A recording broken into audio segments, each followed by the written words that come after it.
একটা কথা বলবো। বলবে? সত্যি বলবো তো? হ্যাঁ বল না বে, এমনিতেই রয়েছে 5-6 টাকা চাল হয়ে যাচ্ছে আর এখানে গায়ের পাকা মুছে দিচ্ছে। না থাকে তুমি রেগে গেছো। दिमाग खराब हो जाएगा। मैं माँ अम्मा भाई पे आ जाऊंगा मैं इनकी। তুই করে 5 আজান দিব। ও সেরকম কিছু হয়নি, আমার কাছে তোমার কথা গার্লফ্রেন্ড ছিল। এই কথা তুই আগে বলতে পারতিস বে। আর তুমি তা পুরো কথা শুনলাই না, তুমি আগে দুটো ফটো মেরে বসে থাকলে পাল কম জোর লেগেছে। তোমার কয়টা গার্লফ্রেন্ড ছিল বলো না? তখনকার যুগে গার্লফ্রেন্ড ছিল না, এটা আমার ভদ্র ছিল। ভদ্র তোমার যে চরিত্র পায়খানার মতন পবিত্র। ও কি বললি ব্যাটা, তুই কি বললি? না বাস এরকম কিছু বলিনি। তোমার কয়টা গার্লফ্রেন্ড ছিল বলো না? তুমি আমাকে বন্ধু ভাবো।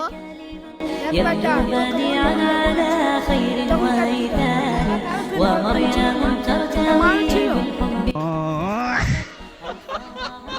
না তোমাকে তো এখন আমি বন্ধুই ভাবছি। আমি একটা কথা বলবো, আমার 3টা মাগি আছে, বিয়ে দিবে কিনা বলো? বিয়ে কি আগে আনবার এক মিনিট জানলি আগে পালা, এটা জানবা না খবর।